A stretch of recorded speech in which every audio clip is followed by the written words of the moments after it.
Hello, and welcome to Western Civ, episode 253, The Great Rebellion. Last time, Juans and Gonzalo Pizarro seemingly went out of their way to push Manco Inca into leading a rebellion. They took his gold, they took his wife, they took any shred of dignity that he might have had. They took away any pretense of his power. Francisco Pizarro worked hard to follow Cortez's playbook. Now his brothers seemed intent upon following whatever playbook was written about how to mess it all up. Making matters worse, it seems that the Inca had begun to learn how to deal with the Spanish, their weapons, and their horses. Remember, there were perhaps less than 500 total Spaniards in all of South America at this point. In 1 month leading up to the Great Rebellion, the Spanish lost around 30 men to ambushes. At that rate, the Spanish presence in South America would be wiped out in little over 16 months. And those were isolated and small-scale attacks. What would happen if Manco Inca unleashed the full weight of the Incan military might upon the Spaniards? How long could they last then? A month? A week? Well, today we find out. Today begins the last great gasp of the Inca Empire.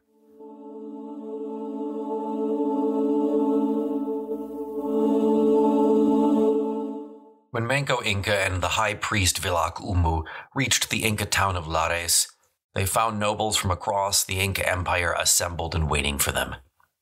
In this small town, 30 miles from Cuzco, were now assembled the most of the Inca elite from the entire kingdom. Manco's job was clear. He needed to stitch his empire back together, and to do so, he needed to eliminate the Spanish. Luckily for him, the entire remaining Inca military apparatus was present. It would be an all-hands-on-deck sort of situation going forward, so luckily, Manco was starting off on the right foot. For the first time since he had become emperor, Manco was free to issue orders without Spanish interference. He turned and addressed the crowd. "My beloved sons and brothers, I never thought it would be ever necessary to do what I am now thinking of doing, because I always thought and felt certain that the bearded people, who you call Varachas, which I used to call them because I thought that they had come from the creator god Varacha, would not give me grief in all things. But now I see they are scheming once again to capture and kill me. And you have also seen how poorly they have treated me and how ungratefully they have thanked me for what I have done for them, insulting me 1,000 times over, and then seizing me and tying me up at my feet and neck like a dog, and especially after they have given me their word that we had formed a partnership together based upon love and friendship. I can't help but remind you how many times you have asked me to do that which I am now intending to do, saying that I should rise up against them and asking me why I had allowed them in my land. I didn't think that what is happening now could ever have occurred, but that's what's happening. And because all they want is to persist in angering and tormenting me, I am forced to do the same with them. Since you have always shown me so much love, and I have endeavored to make me happy, let's all join together and unite as one and send our messengers throughout the land, so that in 20 days' time, everyone will arrive in this town, without the bearded ones knowing anything about it."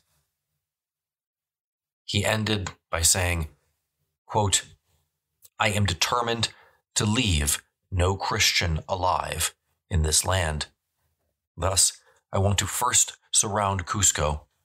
Those of you who want to serve me will have to stake their lives on this effort," end quote. He turned and presented them with ceremonial vases before continuing, "Drink from these vases only if you will join me under these conditions." Everyone drank. Simultaneously, messengers sprinted forth from Lares to the 4 corners of the empire, bearing one message: "Assemble your warriors. The time is now." Meanwhile, in Cuzco, Hernando Pizarro had also called for a meeting.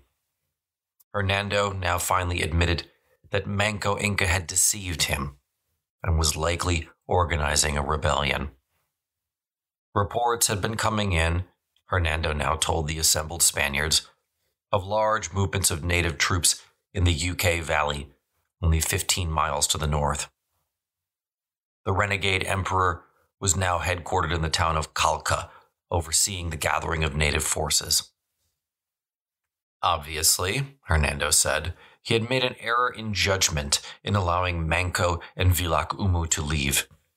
But there was no time to waste. Their lives were in danger. The most important thing they needed to do was try to disperse the gathering forces, and if possible, recapture the emperor. If Manco could be recaptured, Hernando was very confident that they could force him to end the rebellion. If he were not recaptured, then they could expect attack from a large native army.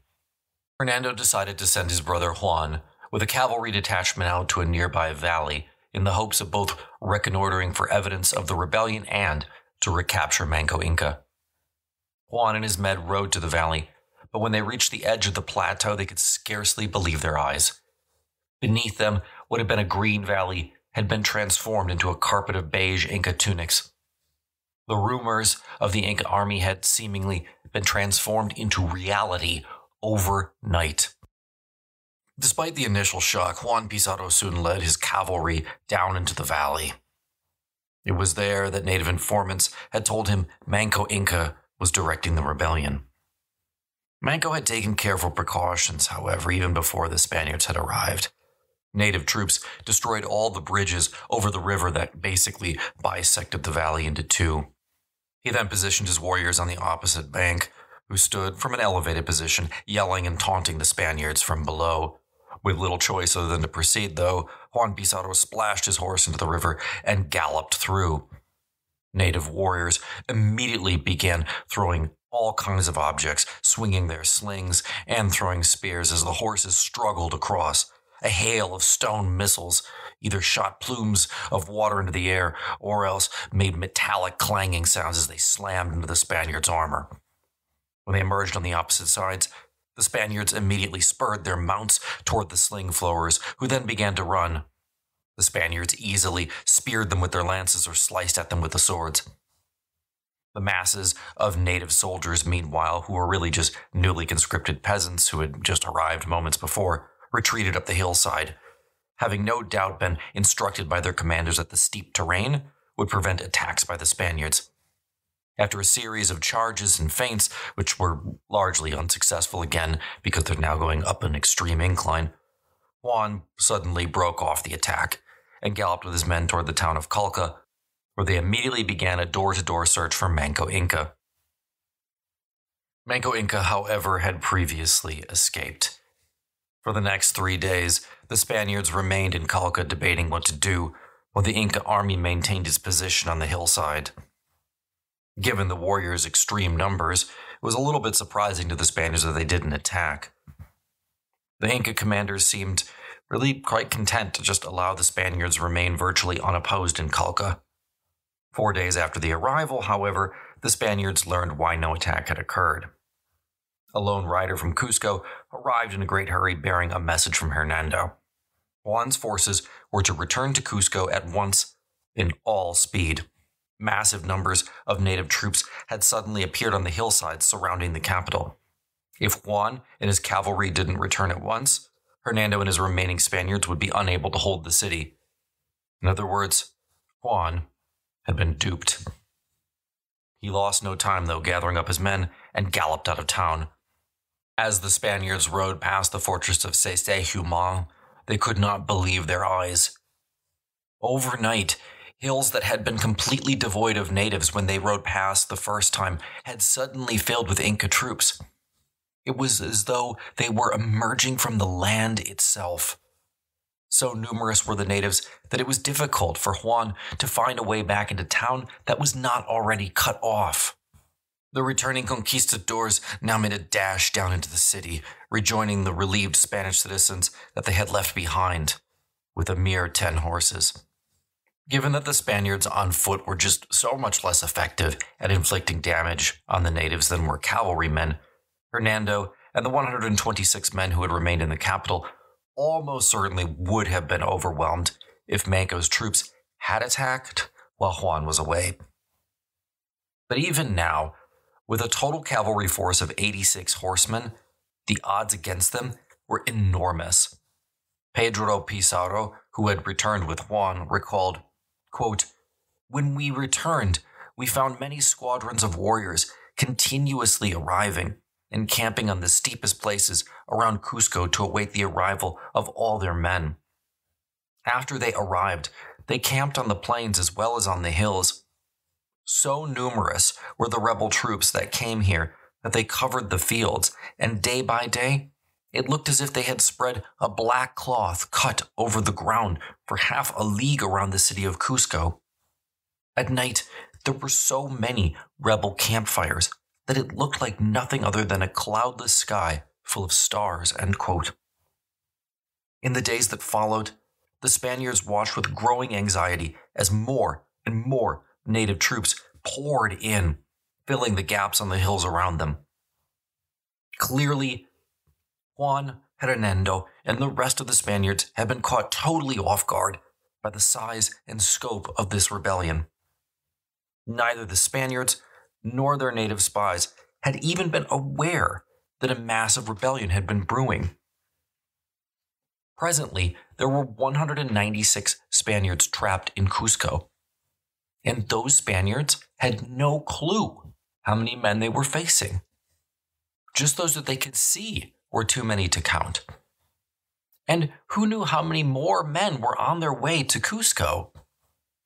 For those Spaniards within the capital of the Inca Empire, the reality must have been sobering and difficult to digest. But the reality was inescapable. They were alone. Totally alone. Hernando sent sorties of cavalry against the Inca arrayed before him to test their strength, but to no avail. On one occasion, a Spanish cavalry officer was surrounded and cut off from his compatriots. Try as he might, he could not free himself, and in the view of other Spaniards watching helplessly from nearby, the Inca dragged him from his horse and decapitated him. If Hernando Pizarro and his friends were not already terrified, they sure were now. If they had any chance of surviving, Hernando realized they had to rely on their cavalry, which still gave them a huge advantage, and their roughly 500 native allies. Hernando divided this cavalry into 3 parts with himself in overall command. Juan, his brother, was named second in command. The military structure of the Inca forces arrayed against the Spaniards was more complex than that of most of the Spanish themselves, mainly due to the greater number of troops. At the top of the Inca military pyramid now stood Manco Inca, the head of the state. He was also considered to be the son of the god and the overall military commander.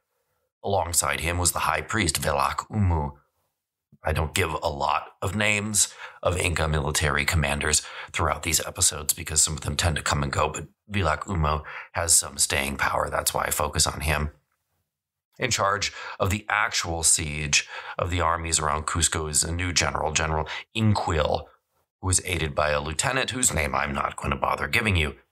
Various other commanders led their individual legions, each of which was ordered to occupy a specific location around Cuzco. Again, remember that this isn't a Roman legion that's trained together for months, even years. This is a patchwork army of conscripts that's been pulled up. I mean, a lot of these military commanders have a lot of experience, but some of these troops have absolutely no experience whatsoever. And we have to keep that in mind as these events unfold. Now, the overall strategy was even broader than that, because remember, Francisco Pizarro is in what is going to be Lima with another Spanish force. So Manco Inca remained in Calca, but at the same time, another Inca general, whose name is Kizu Yupanqui, was leading another Inca army toward Lima. So we have one group of armies in Cuzco and another group of armies marching towards Lima. Cuzco Yupanqui, his objective was to keep Francisco Pizarro pinned down so that he would not be able to support his brother back in Cuzco. It was a very simple divide and conquer strategy. Julius Caesar would have approved. Any Spaniards caught outside alone were to be exterminated on sight and their weapons confiscated. Vilac Umu argued that Manco should attack the Spanish forces in Cuzco immediately. After all, they outnumbered them at least 50-1. Manco disagreed. He had seen what the Spanish could do, and he was not going to take any chances. Following established Inca military practice, he would wait until absolutely every last soldier from across his kingdom had arrived. Then he would attack with overwhelming force. He wanted to make sure that neither the Spaniards' horses nor their superior military technology would be enough to save them. He wanted to be sure he could eliminate them completely. By the time that he was ready to attack, Manco would command somewhere between 100 to 200,000 warriors. A truly monumental feat of organization. As native troops from around the empire continued to arrive and reinforce the Inca siege around the city, the individual formations on the hillside grew to such an extent that soon the troops were camping right up against the house of the city's outskirts. Day and night, the warriors kept up a deafening roar, shouting taunts and insults in their various languages. This was kind of like a psychological campaign that the Inca were waging at the same time. The purpose was to keep the Spaniards off balance and afraid. Pedro Pizarro would write, quote, "There was so much shouting and the din of voices that all of us were astonished," end quote. Far from believing the Spaniards to be gods from across the sea, the native warriors now clearly showed the Spaniards utter disdain and contempt. Meanwhile, Manco Inca, receiving constant updates of the situation in his headquarters in Calca, was determined not to overlook any aspect of the pending military assault. The young emperor was well aware that the various religious aspects of the impending struggle were so important to victory, as were simply the mechanical preparations of troops, weapons, food, and supplies. The favor of the gods really mattered, at least from the Inca perspective. Manco was constantly presiding over a variety of feasts, fasts, sacrifices, all in an effort to try to secure divine intervention on their behalf in the battle to come. Finally, on what Spaniards called Saturday, May 6, 1536, during the Catholic feast day of St. John, with hundreds and upon thousands of native warriors shouting loudly, Manco Inca launched his all-out attack. As natives blew on single conch shells and clay trumpets, legions of javelin hurlers, sling throwers, jungle archers all began to unleash a violent barrage of stones, javelins, and arrows upon the city below. A whoosh sound came through the air and turned into a crackling noise as the first missiles began to slam into the stone flagging and walls. Those Spaniards who were unlucky enough to be outside ran for cover. Hundreds of thousands of native warriors, shock troops, began to move slowly in unison down the hillside, penetrating into the city and heading towards the capital's main central square. Manco's native infantry marched in close formation. They carried an assortment of 3-foot-long clubs, battle axes, and shields, all the while keeping up a deafening roar. Native military officers traveled with them, carried aloft in resplendent litters. Similar native legions had carved out and conquered the Incas' 2,500-mile-long empire. Now their descendants marched with the obvious determination of crushing these invaders who had so disturbed the equilibrium of their land. Manco and his generals' strategy was a simple one. They would force the Spaniards toward the center of the city, shrinking the area that they currently occupied. Then they would simply overwhelm and crush them. With natives from every direction now entering the city, the conquistadors found themselves caught in the center of a rapidly tightening noose. Every one of them realized that if they couldn't find a way to stop Manco's onslaught, they would soon be squashed together and bludgeoned to death with clubs. The barrage of arrows and missiles had already forced the Spaniards into hiding. On the hillsides just above the city, meanwhile, native troops seized and occupied the main fortress of Sasquatch, along with its supply rooms and weapons. From here, Vilak Umu and many of his commanders would oversee the battle and send messages back to Manco Inca in Cauca, about 2 hours away. Other Inca forces soon captured other strategic enclosures, one of which abutted the northern corner of the main square. Recalled Pedro Pizarro, quote, "The city of Cuzco adjoins a hill on the side where the fortress of Sasquatch is, and on this side the Indians came down to some houses near the plaza that belonged to Gonzalo Pizarro and to his brother Juan Pizarro, and from here they did us much harm. For with stones they hurled onto the plaza without our being able to prevent it. The place is steep and is between a narrow lane that the Indians had seized, and thus it was not possible to go up to it without all those who entered it being killed. There was also incredible noise on account of the loud cries and howling that they made, and of the conch shell horns and gourds that they sounded, so that it seemed as if the very earth trembled." Unquote. Under a withering hail of stones and projectiles, the Spaniards who had been caught elsewhere in the city retreated to the main square, which was lined with the Inca palaces that the Spaniards had seized and occupied 2 years before. If the Inca strategy had been to encircle, squeeze, and then crush, the Spaniard strategy was to just hold on, if possible, to 2 massive stone buildings, the main palaces. These enclosures faced each other on the eastern side of the square and had high gabled roofs of thatch and were supported by big wooden beams. In desperation, the Spaniards converted these into bunkers, relying on the roofs and walls to protect them from the relentless hail of stones.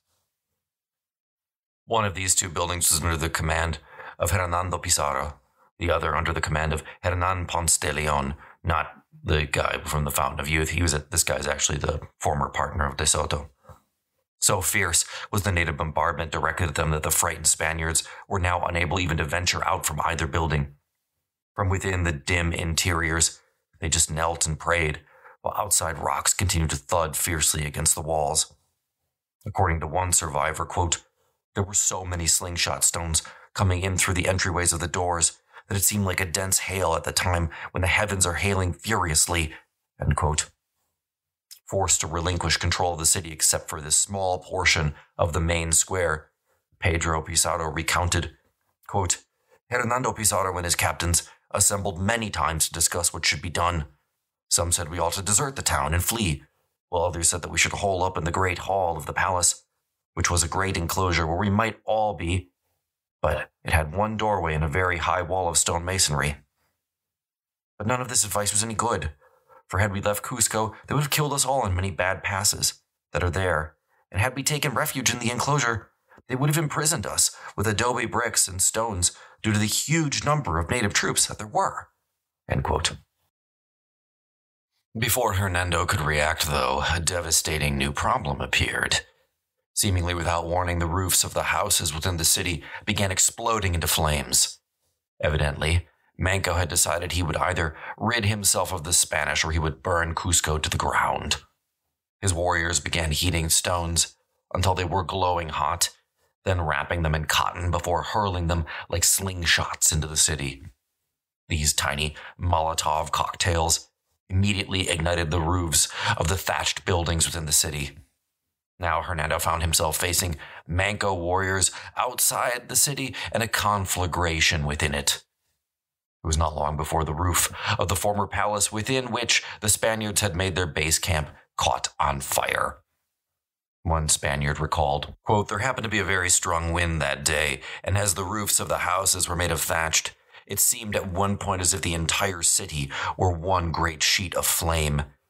The Indians were shouting so loudly, and the smoke was so thick that the men could neither hear nor see one another," end quote. Various sources describe what happened next. According to some Spaniards, while the rest of Cuzco burned, the flames on the roof of the palace somehow mysteriously went out. Later, some of those present swore that the Virgin Mary herself had miraculously appeared with a flowing robe and extinguished the flames. However, one scholar recounts a much more prosaic version, and that is that the Spaniards owed their temporary reprieve to the African slaves they had stationed on the roof. Despite being ceaselessly fired upon by the arrows of the natives, The Africans had been able to put out the fire.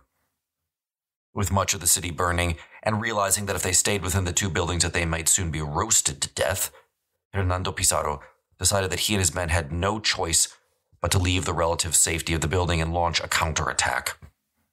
According to one, quote, "It seemed to them that it would be better to go out than to perish there, and as dense and continuous as the hail of rocks was, they suddenly came out together with their Indian allies, and they went charging into their enemies in the lower streets, destroying their entrenchment."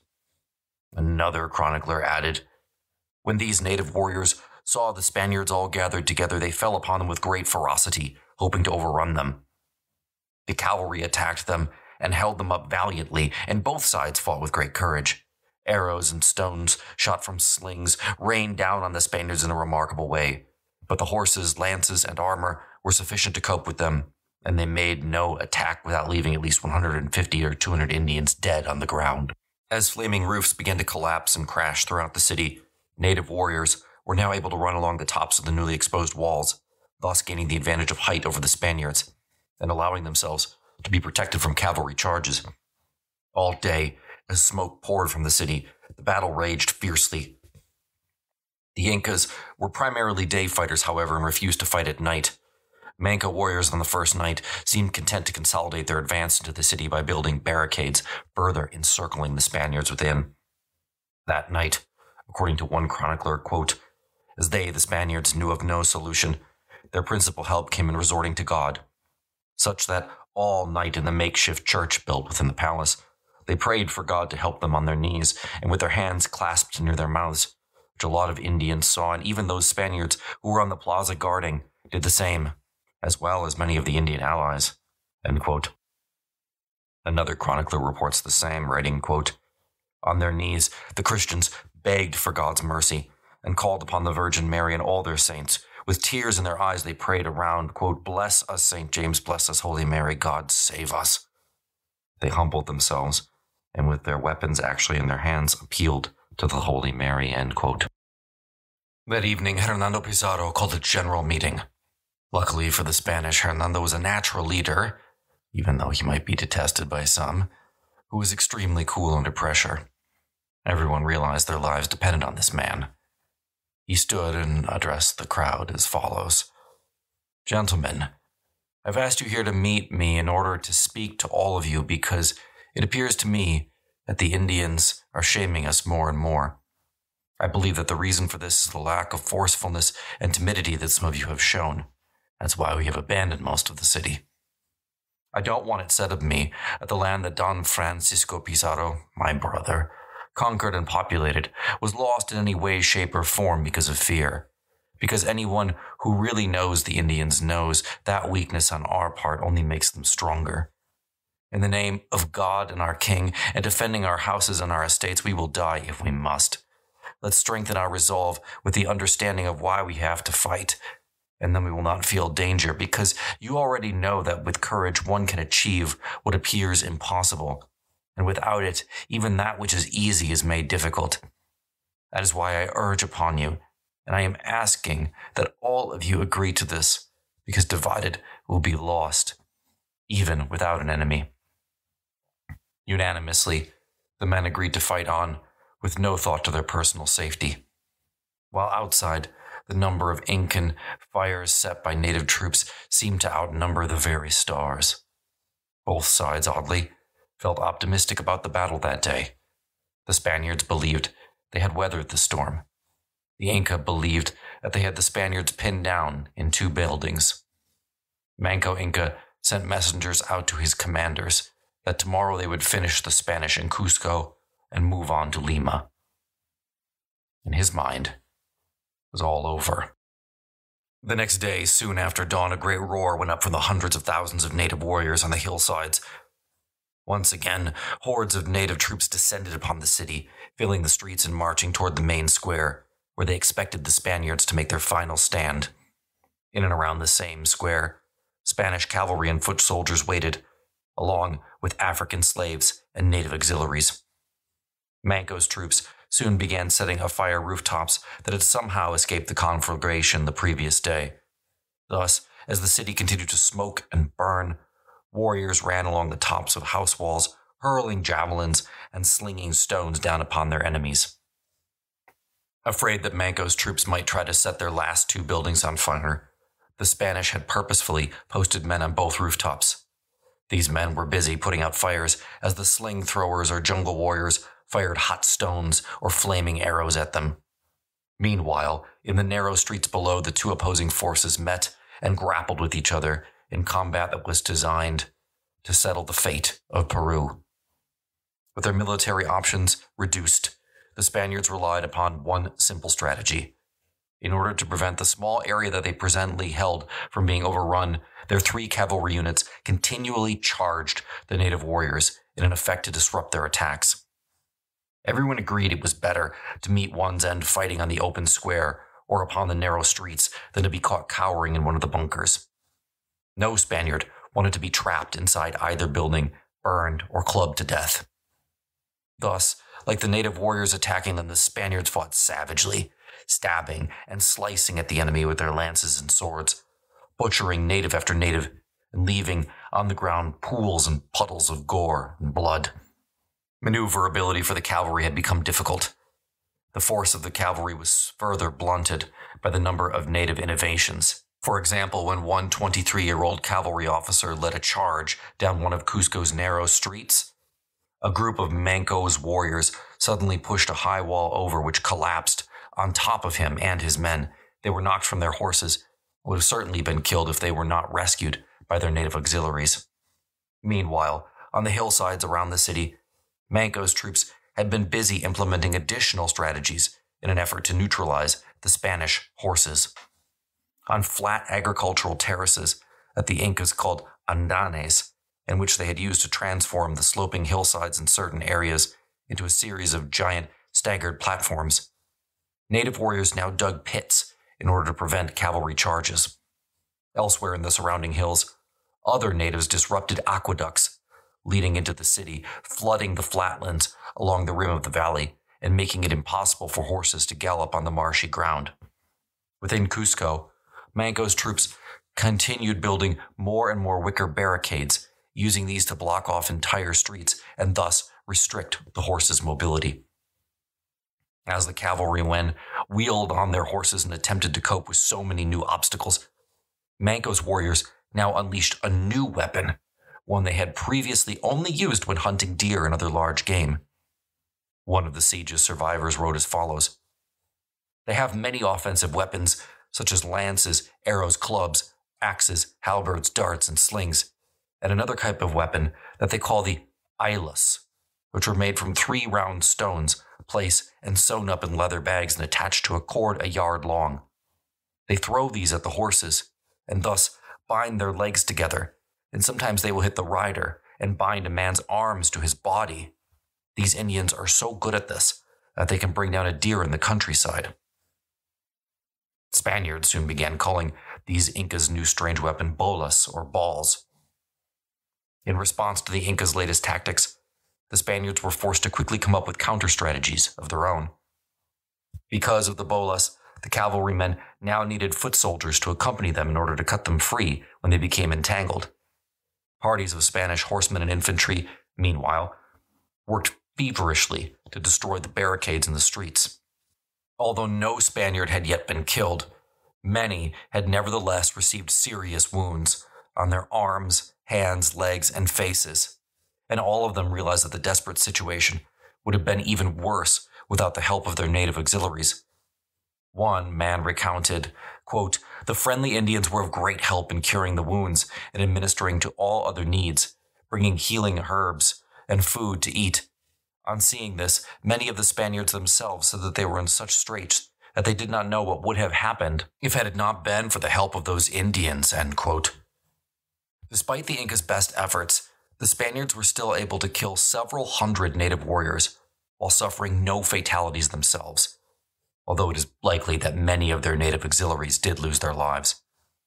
Manco's generals quickly learned that although their troops could apparently wound the Spaniards, it was nevertheless extremely difficult for the warriors to kill them.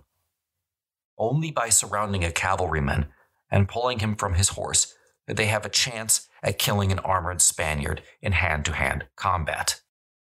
The Spaniards took little consolation from their lack of casualties. After 2 days of successive native attacks, their prospects remained grim. They were massively outnumbered, and their supplies were growing short. If they had any chance of survival, they needed to dislodge Manco's warriors from the fortress of Sasquaham. If they could take the fortress, then the Spaniards could eliminate attacks on their most exposed flank and hold the most strategic military area on the heights. After consulting with his captains, Hernando finally decided that seizing Sasquaham was the only means of reducing their vulnerability, despite the clear and obvious danger that a frontal attack on the heavily guarded fortress would entail. Pedro Pizarro would later write, Hernando Pizarro agreed that we should go and try to capture the fortress, for it was from there we were receiving the most damage. Because at the very beginning, an agreement was not reached to take it before the Indians laid siege, nor was the importance of holding it realized. This being agreed upon, we of the cavalry were given the job to ready our weapons and go and take it. Juan Pizarro was put in charge. Now, Juan was very popular amongst his fellow countrymen. Earlier that day, he had been fighting on horseback when another cavalryman was struck on his helmet with a large stone. He fell to the ground unconscious. Spotting the danger, Juan had ridden over, leapt from his horse, and gone to the man's aid.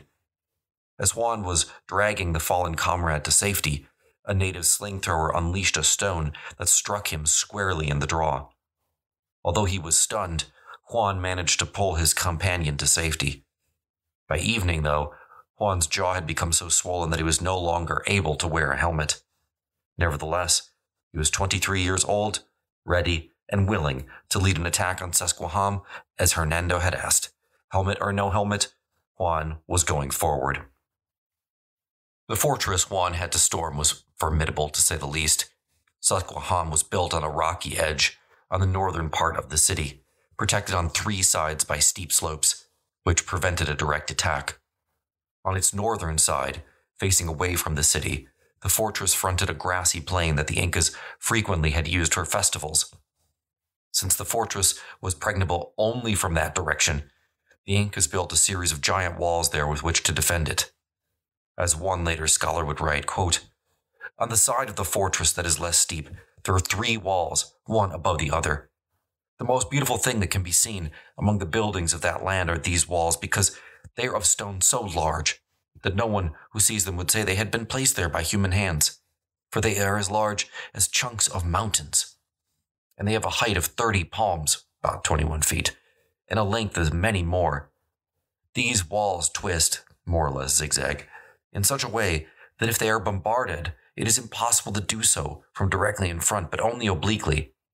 The whole fortress was a warehouse of weapons, clubs, lances, bows, axes, shield, vests thickly padded with cotton, and other weapons of various sorts, gathered from every corner of the realm that was subject to the Inca lord. Together, Juan and Hernando decided that the only way to break into the fortress was first to take out the legions of warriors to the north of the city. Yet, to the many who listened, the plan sounded suicidal. It might have been, but they had no choice. If Juan, Hernando, and their men were to remain in Cuzco, Manco would eventually overwhelm them. The math wasn't on their side, losses or no. Time wasn't on their side. Resources weren't on their side. Their only chance was to throw the dice, trust in their God, and hope for the best.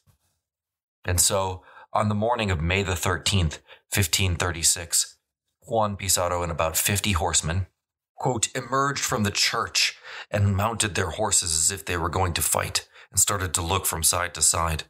While they were looking about in this way, they suddenly put their spurs to their horses and at a full gallop, despite the enemy, broke through the opening that had been sealed in the wall and charged off up the hillside at a breakneck speed, end quote. Juan's cousin, Pedro, recalled how he and the rest of the cavalry had to first break through the native contingents, hurling stones at them, and then how they had to zigzag up the steep hillside, stopping frequently while their native auxiliaries cleared the way.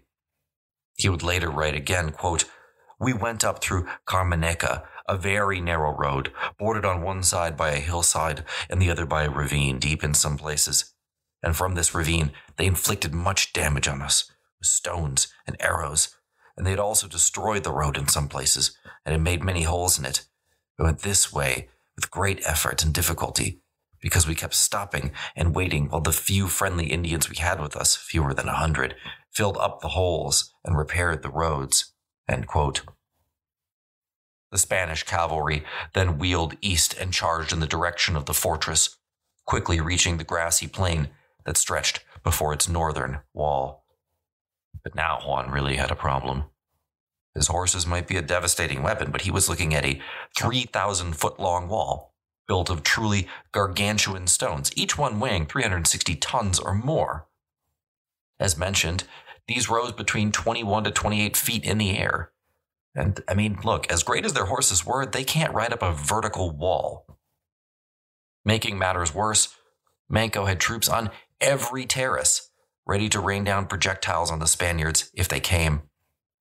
If the attackers did manage to get control of one level, the Inca could just move up to the next, and the next, and the next, and continue the bombardment.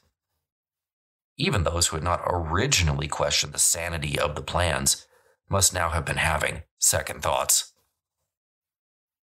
On the broad summit above the wall stood a labyrinth of buildings, and from amongst those rose 3 stone towers. The central tower was the tallest and was 4 to 5 stories in height, cone-shaped, measuring 75 feet in diameter. The 2 flanking it on either side were nearly the same height and were rectangular. Beneath the towers ran a series of different secret tunnels that extended out at least as far as the defensive wall, and perhaps beyond.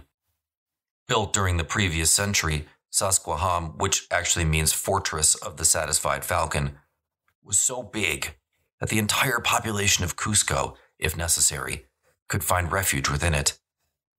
With at least 30,000 native warriors now defending it, and the high priest, Vilac Umu, personally directing the efforts, the 50 Spanish cavalrymen and maybe 100 native allies were faced with a seemingly insurmountable task. They had to figure out a way to breach these massive walls and then seize the fortress from its defenders. Juan Pizarro and Ponce de Leon, who remained with the expedition, now launched a series of direct attacks on the fortress. The closer the Spanish got, the thicker the hail of stones and other projectiles that rained down upon them. During the final charge, Juan Pizarro's own page was killed, felled by a single stone.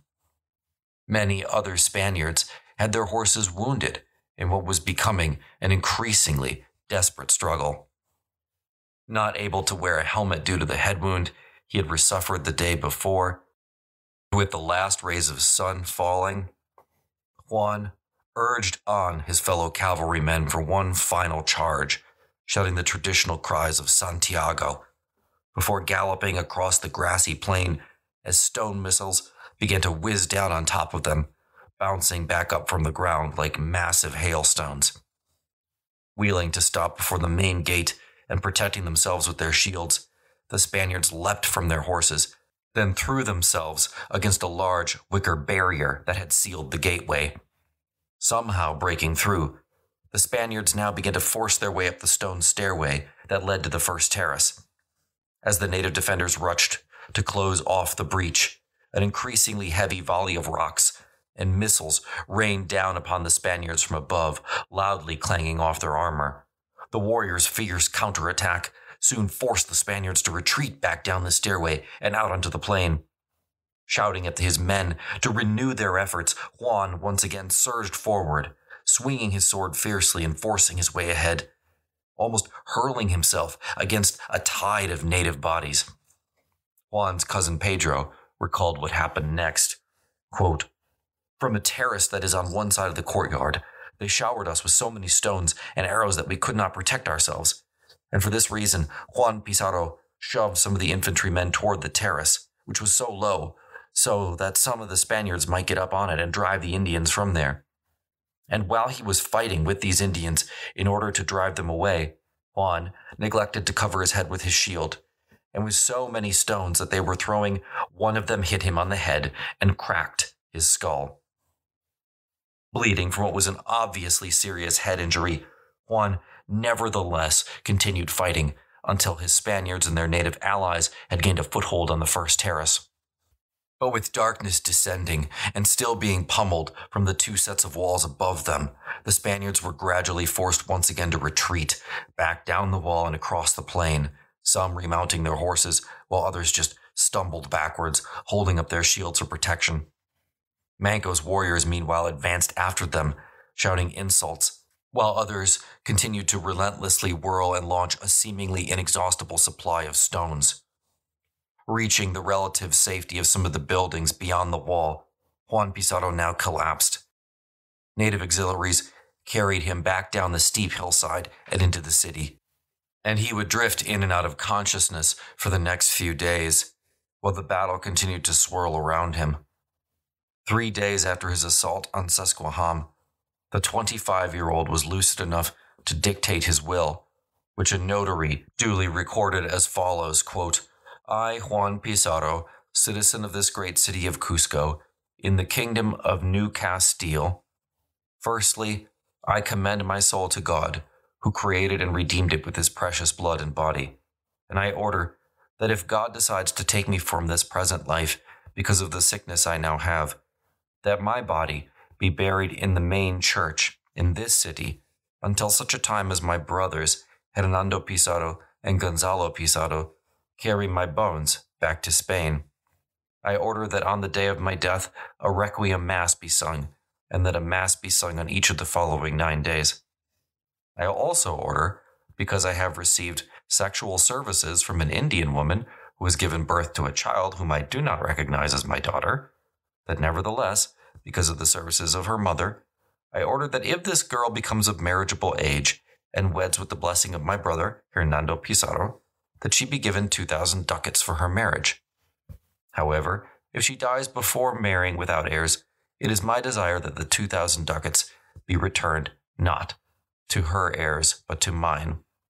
This will was made and approved before the notary public and witnesses in the said capital of Cuzco on the 16th day of the month of May, in the year 1536 of the birth of our Savior, Jesus Christ." End quote. 2 weeks after his injury, Juan Pizarro died. Despite his final request, Juan's body was never returned to Spain. He was the first of 5 Pizarro brothers to die in Peru. He would not be the last.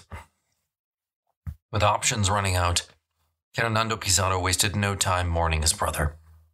He didn't have the time to waste. He appointed his brother Gonzalo commander and ordered him to complete the assault of the fortress. And by now, both sides realized the fight for Susquehanna was the Great Rebellion.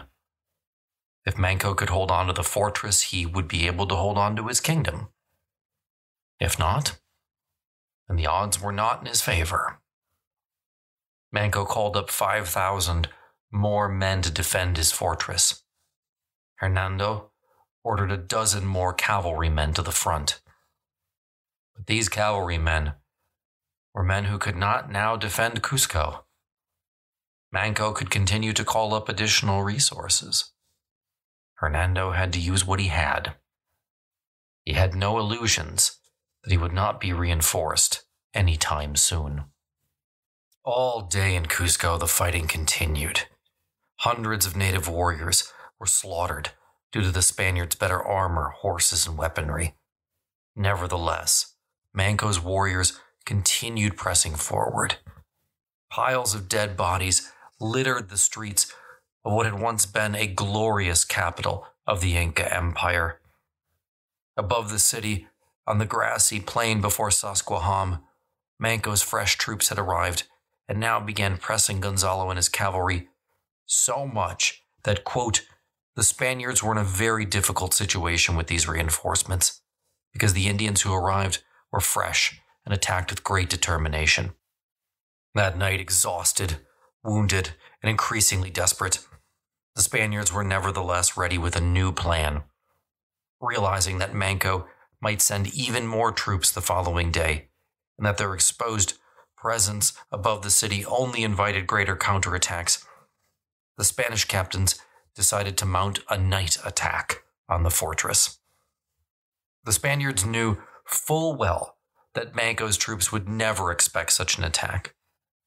They also knew that the natives disliked fighting at night, especially on the night of a new moon, which was due that very night. Thus, despite the day's fierce fighting, the Spaniards were somehow able to supervise the building of assault ladders, probably constructed by native auxiliaries.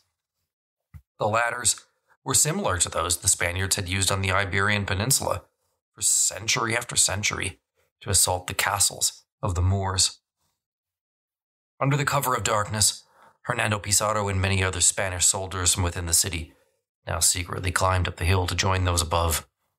Before them lay the Inca fortress. As quietly as they could, the Spaniards and their auxiliaries began carrying their assault ladders across the plain, seeking out the darkest sections of the walls from which to stage their attack. Pulling themselves onto the top of the first wall, the Spaniards attacked the first startled sentries before the natives even understood what was happening. Slicing and stabbing with their swords, the Spaniards quickly gained the terrace along the top of the first wall. Their native auxiliaries, meanwhile, climbed up after them, pulling the ladders up from behind. Soon, an alert was sounded and stones began to pelt down. The conquistadors, nevertheless, continued throwing their ladders up against the next wall, climbing up, holding their shields in one hand and the swords in the other. Caught by surprise, Manco's troops were soon forced to abandon the two lower terraces, but rallied on top of the third. Directly behind rose the complex of buildings and the three towers that loomed ahead in the night. With only one wall remaining, the defenders had no choice but to make a final defensive stand. According to one, quote, "I'm able to certify that this was the most fearful, cruel war in the world. For between the Christians and Moors there is some mercy, and those whom they take alive can have some consolation because of ever-present ransoms. But here, amongst these Indians, there is neither love nor reason nor fear of God. They kill us as cruelly as they can." End quote. With a ferocity born of desperation, the Spaniards swung their swords, fending off volley after volley of stone missiles with their shields. Throughout that long night, the two sides fought, the Spanish forces on one side pushing against Manco's forces on the other. When dawn broke, the Spaniards and Manco's troops were still locked together, neither side having slept now for a day and a night, and no rest coming in the horizon. Despite the Spaniards' best efforts, though, the native defenders still held the three towers and most of the buildings, while the Spaniards and their native auxiliaries held the terraced walls below. Vilac Umu and his great general meanwhile continued to direct the defenders from somewhere deep within the complex of buildings. Susquehanna, however, had one glaring weakness. It had no source of water. Soon, the situation started to deteriorate. Vilac Umu decided there was not enough water and weapons to supply his defenders. As a result, he ordered the defenders to break through the Spaniards' rank, allowing himself and some of the major generals to escape. Making their way to Calca, the two leaders urged Manco to send additional troops, hoping that a fresh counterattack would rout and destroy the Spaniards. By now, however, the remaining native defenders had retreated to the three towers. Hernando Pizarro ordered that the scaling ladders be set against all three of the towers at once, and that his men storm them simultaneously. With the native defenders now out of weapons, and the Spaniards climbing onto all three towers, the rout soon became a slaughter. Countless natives, rather than face sure death at the hands of the Spaniards, chose instead to leap from the high walls and from the towers. Most died on impact. Others fell on top of piles of the dead and survived, although they too were soon clubbed or stabbed to death. By the time the last defenders of the fortress were overcome, so many bodies lay strewn about the area that groups of vultures and black condors soon descended to the ground to feast upon their flesh. One of the Spanish attackers wrote, quote, "We assaulted and captured the fortress, killing 3,000 souls. They killed our captain, Juan Pizarro, and during the combat in the city, they killed 4 Christians, not including more than 30 others who they killed on the ranches and the farms of the Indian chiefs while we were out collecting tribute." End quote. As usual in the lopsided battles between the natives and Spaniards, thousands died on the Inca side, while the Spaniards suffered relatively few losses. Thus far in Manco's rebellion, in fact, the mortality score had risen to perhaps 2,000 to 4,000 dead native troops versus roughly 35 dead Spaniards. The lopsided ratio, however, and indeed, nearly 3 years of almost uninterrupted Spanish victories, was about to change.